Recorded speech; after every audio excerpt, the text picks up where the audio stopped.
પ્રશ્ન 2 મનોયજ્ઞ 1.3 આપણે પ્રશ્ન 1 જોઈ ગયા. હવે આપણે પ્રશ્ન 2 જોઈએ. એક બે વાક્યમાં ઉત્તર. જટિલ સંયુક્ત વિધાનની વ્યાખ્યા આપો. જટિલ સંયુક્ત વિધાન સંયુક્ત વિધાનનો એક પ્રકાર છે, જેમાં ઓછામાં ઓછું એક વિધાન સંયુક્ત હોય છે. બીજું વિધાન સાદું કે સંયુક્ત હોઈ શકે છે. બે કે તેથી વધારે વિધાનો અને બે કે તેથી વધારે તાર્કિક કારકો આવેલા હોય છે. કોઈ એક કારક સર્વોપરી કારક હોય જેને આધારે જટિલ સંયુક્ત વિધાનનો પ્રકાર નક્કી થાય છે. જટિલ સંયુક્ત વિધાનોના પ્રકારોના નામ લખો. જટિલ સંયુક્ત વિધાનના 5 પ્રકારો છે.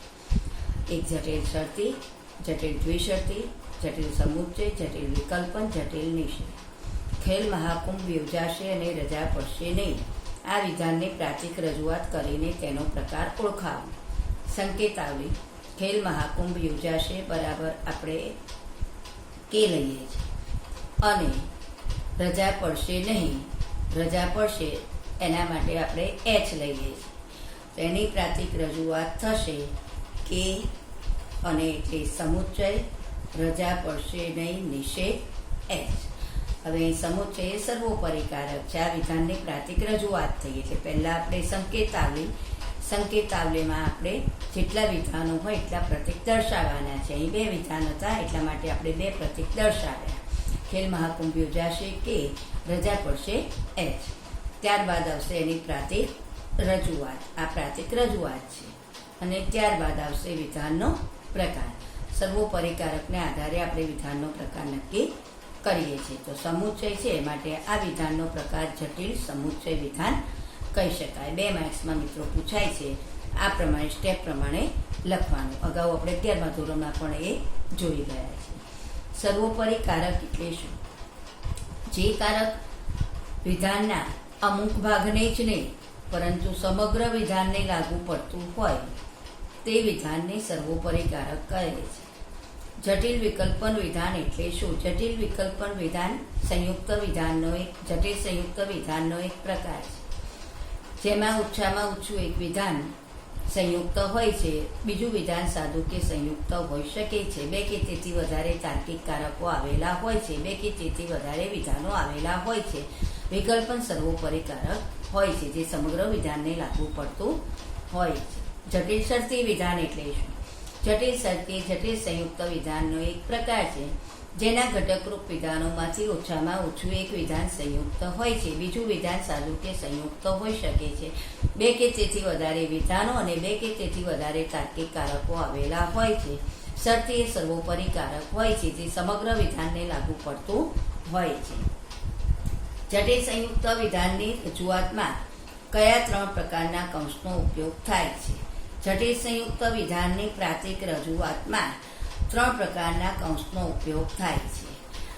નાનો કૌંસ, મોટો કૌંસ અને છગડીયો કૌંસ.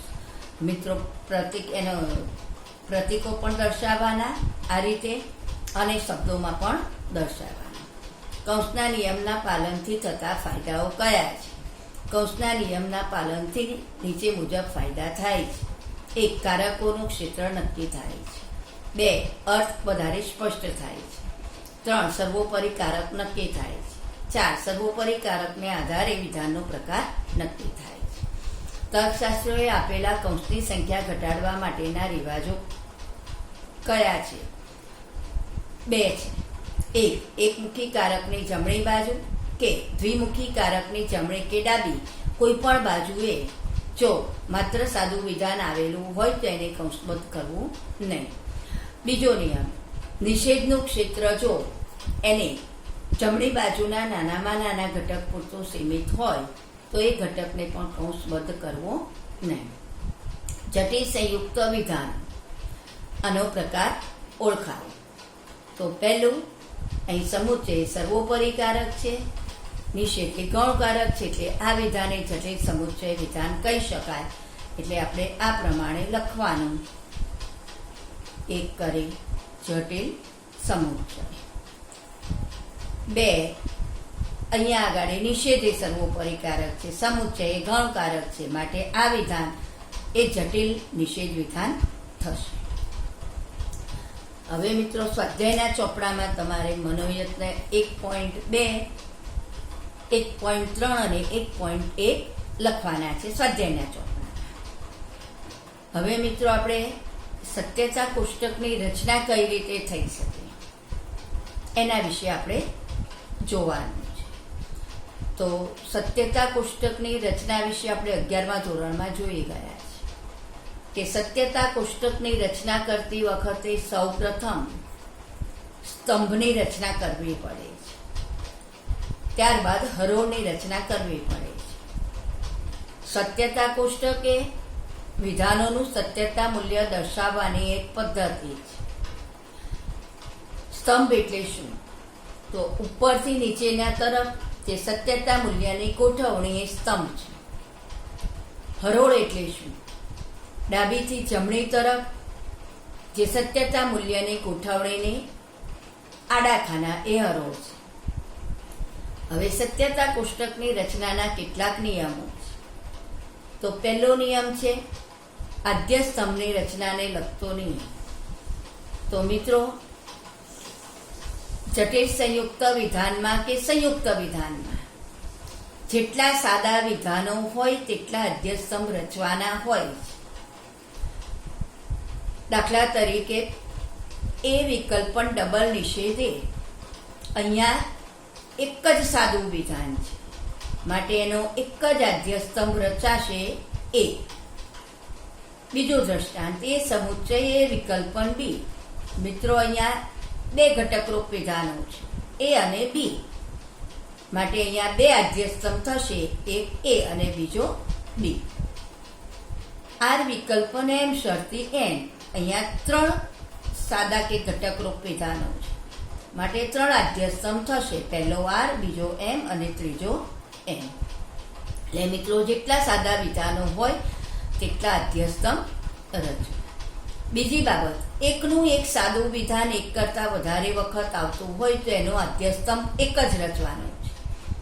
જે આપણે અહીંયા પ્રથમ દ્રષ્ટાંતમાં પણ જોયું કે એ વિકલ્પન ડબલ નિષેધે, તો અહીંયા એ 2 વખત આવે છે, પણ આદ્ય સ્તંભ આપણે એનો 2 વખત નથી રચવાનો, એક જ રચવાનો છે. એ જ રીતે અહીંયા પણ એ સમુચ્ચય એ વિકલ્પન બી, તો અહીંયા આગળ આપણે એ 2 વખત આવે છે સાદું વિધાન, પણ આપણે આદ્ય સ્તંભ એક જ રચવાનો છે, એ અને બીજો આદ્ય સ્તંભ થશે બી. હવે હરોળની સંખ્યાને લગતો નિયમ આપણે જાણીએ છીએ કે એક વિધાન હોય તો 2 હરોળ બને, 2 વિધાન હોય તો 4 હરોળ બને, અને 3 વિધાન હોય તો 8 હરોળ બને છે. 4 વિધાન હોય તો 16 હરોળ બને છે. મિત્રો આપણે વધુમાં વધુ 4 વિધાનો સુધી જોવાનું છે. હવે હરોળની સંખ્યા નક્કી કરવાને લગતો નિયમ. તો હરોળની સંખ્યા બરાબર 2 ની n ઘાત. હવે આ 2 એ શું છે? કોઈ પણ વિધાન કાં તો સત્ય હોય અથવા અસત્ય હોય, એટલે કોઈ એક વિધાન સત્ય અસત્ય હોવાની 2 શક્યતા છે, એટલા માટે અહીંયા 2 છે. હવે n એટલે શું? તો સાદા વિધાનોની અથવા આદ્ય સ્તંભોની કુલ સંખ્યા. હવે અહીંયા આગળ આપણે ઉદાહરણ જોઈએ. એ વિકલ્પન ડબલ નિષેધે, તો અહીંયા 2 ની n ઘાત બરાબર 2. n એટલે અહીંયા એક જ આદ્ય સ્તંભ છે અથવા એક જ સાદું વિધાન છે એ, માટે આપણે 2 ની 1 ઘાત. 2 ની 1 ઘાત બરાબર 2 ગુણ્યા 1 બરાબર 2. એટલે એક જ વિધાન હોય ત્યારે 2 હરોળ બને. બીજું ઉદાહરણ લઈએ. એ સમુચ્ચય એ વિકલ્પન બી. અહીંયા આગળ 2 વિધાનો છે અથવા આદ્ય સ્તંભો છે, માટે 2 ની 2 ઘાત. 2 ની 2 ઘાત એટલે 2 ગુણ્યા 2, એટલા માટે 4 હરોળ બનશે. ત્રીજું દ્રષ્ટાંત આર વિકલ્પન એમ શરતી એન. અહીંયા 3 વિધાનો છે અથવા 3 આદ્ય સ્તંભો છે, માટે આપણે 2 ની 3 ઘાત લખી છે. 2 ગુણ્યા 2 આપણે 3 વખત કરીશું, એટલે 2 દુ 4 અને 4 દુ 8. 8 હરોળ બનશે. જ્યારે 4 વિધાનો હોય ત્યારે 2 ની 4 ઘાત. 2 ગુણ્યા 2 ગુણ્યા 2 ગુણ્યા 2 4 વખત કરીએ, 2 દુ 4, 4 દુ 8, 8 દુ 16. આમ 4 વિધાન હોય ત્યારે 16 હરોળ બને. આમ હરોળની સંખ્યાને નક્કી કરતું સૂત્ર છે 2 ની n ઘાત. એક વિધાન હોય ત્યારે 2 હરોળ, 2 વિધાન હોય ત્યારે 4, 3 વિધાન હોય ત્યારે 8 અને 4 વિધાન હોય ત્યારે 16 હરોળ બનશે. હવે મિત્રો ત્રીજો નિયમ છે, પ્રત્યેક આદ્યસ્તંભમાં કેટલી વખત ટી આવે અને કેટલી વખત એફ આવે, અને પ્રત્યેક આદ્યસ્તંભમાં ટી એફના કેટલા જૂથ આવે એને લગતો નિયમ 11મા ધોરણમાં આપણે વિગતે જોઈ જ ગયા છીએ ઉદાહરણ સહિત. હવે મિત્રો બરાબર ધ્યાનમાં રાખજો, આપણે પહેલા જૂથ નક્કી કરવાના છે, એની સાથે સાથે પ્રત્યેક આદ્યસ્તંભમાં કેટલી વખત ટી આવે અને કેટલી વખત એફ આવે એ આપણે નક્કી કરવાનું છે. હવે પહેલું આપણે દ્રષ્ટાંત જોઈએ કે જૂથ નક્કી કરવા માટેનું સૂત્ર શું છે, 2m-1. હવે m એ શું છે, તો વિધાનોનો અથવા આદ્યસ્તંભનો અનુક્રમ. એ પહેલા નંબરનો છે, બીજા નંબરનો આદ્યસ્તંભ છે કે ત્રીજા નંબરનો આદ્યસ્તંભ છે. આ બે કોઈ પણ એક વિધાન સત્ય કે અસત્ય હોય છે, સત્યાસત્યની શક્યતા છે. આ સૂત્રને આધારે આપણે પ્રત્યેક આદ્યસ્તંભમાં ટી એફના કેટલા જૂથ આવે છે એ નક્કી કરી શકીએ છીએ. હવે ટી અને એફ કેટલી વાર આવે છે એ નક્કી કરવા માટેનું આ સૂત્ર છે મિત્રો, 2n-m. m એટલે અગાઉ આપણે જોઈ ગયા કે વિધાનો અથવા આદ્યસ્તંભનો અનુક્રમ, અને n એટલે આદ્યસ્તંભો અથવા સાદા વિધાનોની કુલ સંખ્યા. ઉદાહરણ જોઈશું એટલે વધારે ખ્યાલ આવશે. એ વિકલ્પન નિષેધ એ. સૌ પ્રથમ આપણે અહીંયા જોઈએ કે એક જ આદ્યસ્તંભ બનશે એ. હવે આ આદ્યસ્તંભમાં કેટલી વાર ટીએફ નું જૂથ કેટલા બનશે આપણે જોઈએ છીએ.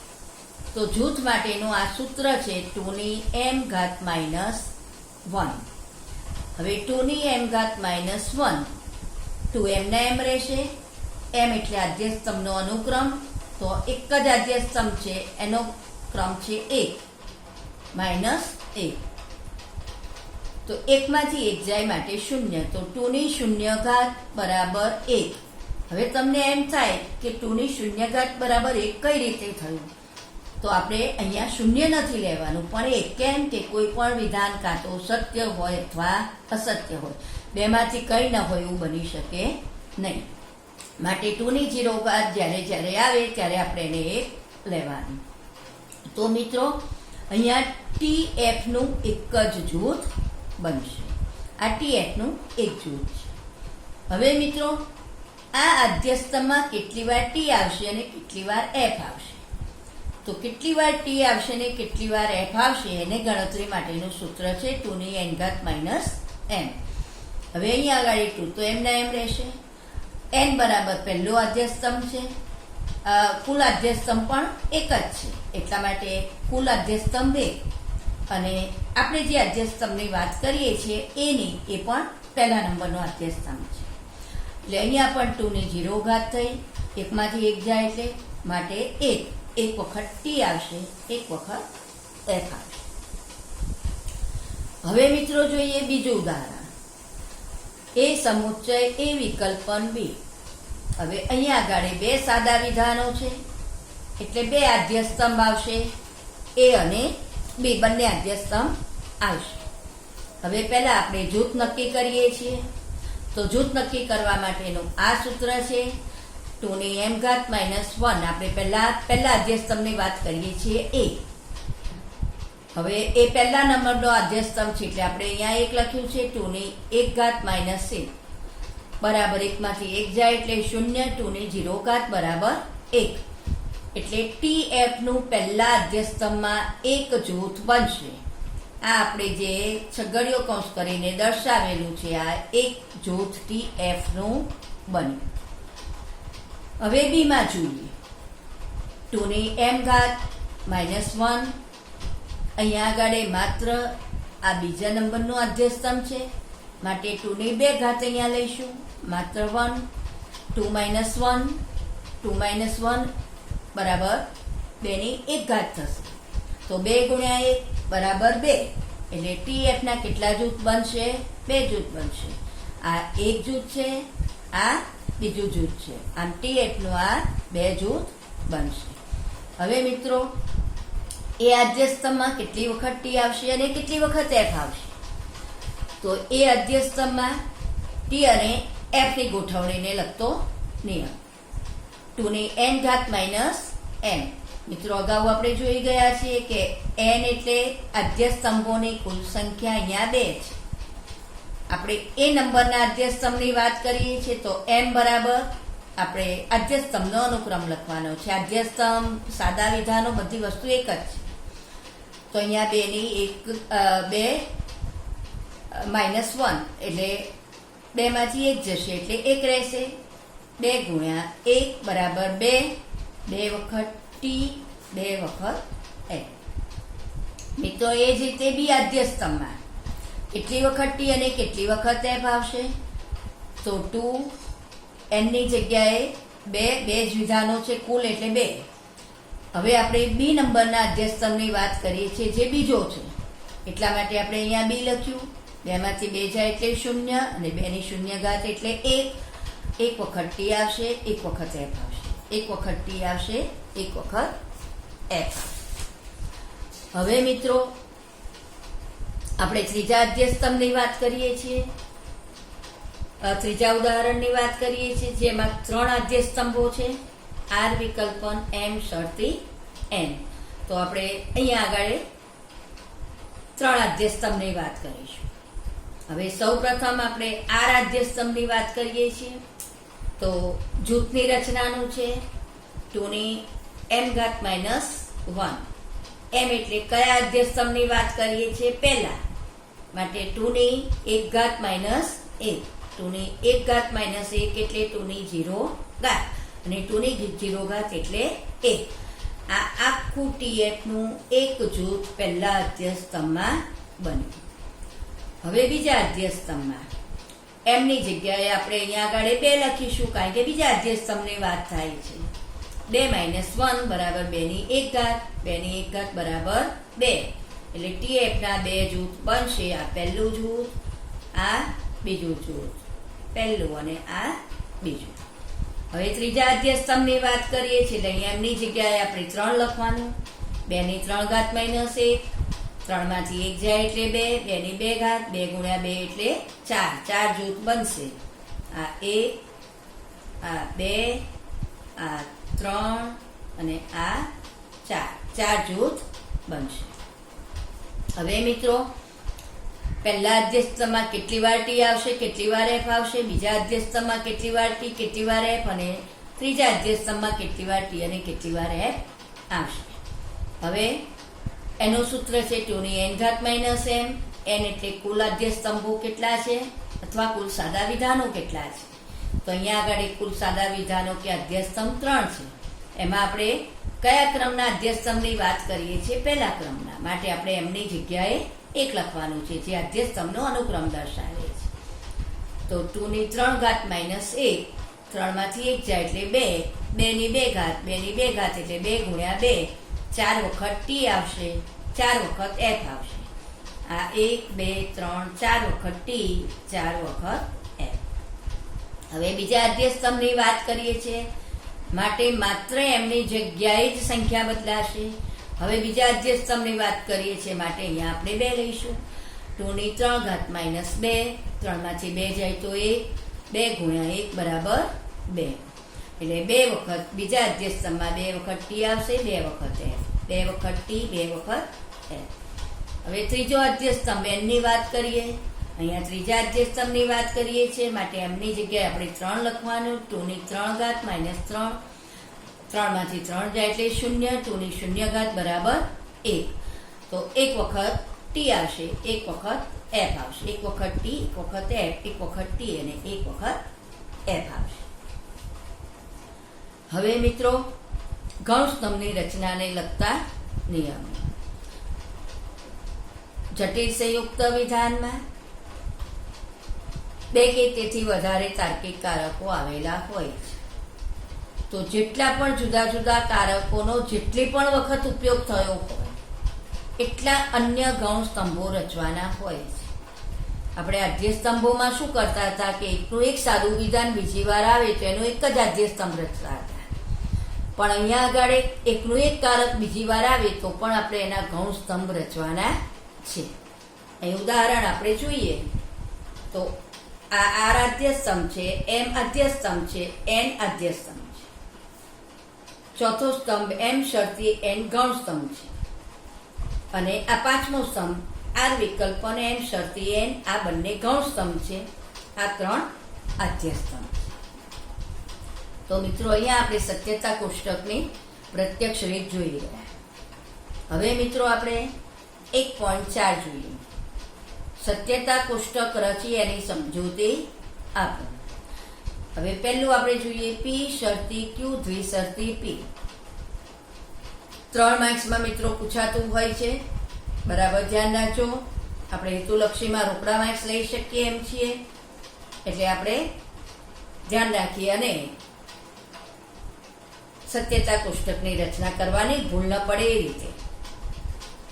હવે મિત્રો પહેલા આદ્ય સ્તંભ અને ગૌણ સ્તંભની રચના કરી નાખવાની. 2 વિધાનો છે એટલે 2 આદ્ય સ્તંભ. પહેલો આદ્ય સ્તંભ પી, બીજો આદ્ય સ્તંભ ક્યુ.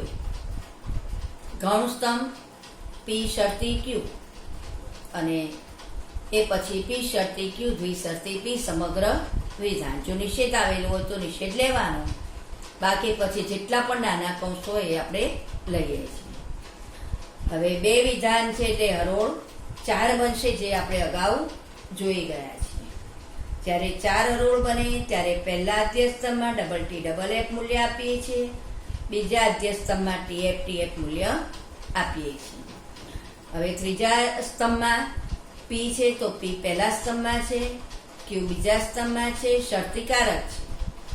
પહેલો અને બીજો સ્તંભ જોવાનો. શરતીનો નિયમ છે ટીએફ હોય ત્યાં એફ, ડબલ ટી છે તો ટી, ટીએફ છે તો એફ, એફ ટી છે માટે ટી, ડબલ એફ છે માટે ટી. પી શરતી ક્યુ ત્રીજા સ્તંભમાં છે, પી પહેલા સ્તંભમાં છે, દ્વિશરતીકારક. પહેલા ત્રીજો સ્તંભ જોવાનો, પછી પહેલો સ્તંભ જોવાનો. દ્વિશરતીનો નિયમ છે ડબલ ટી હોય ત્યાં ટી અથવા ડબલ એફ હોય ત્યાં ટી. ડબલ ટી છે માટે ટી, એફ ટી છે માટે એફ, ટી એફ છે માટે એફ, ટી એફ છે માટે એફ. મિત્રો અહીંયા આગળ આ પ્રમાણે આપણે સત્યતા કોષ્ટકની રચના કરી. કુલ કેટલા સ્તંભ આવે એ આપણે જાણવું હોય તો કુલ સાદા વિધાનોની સંખ્યા કુલ વત્તા તાર્કિક કારક. અહીં સાદા વિધાન 2 છે, તાર્કિક કારક 2 છે, માટે કુલ 4 સ્તંભ બનશે. હવે આપણે સત્યતા કોષ્ટકની સમજૂતી જોવાની છે.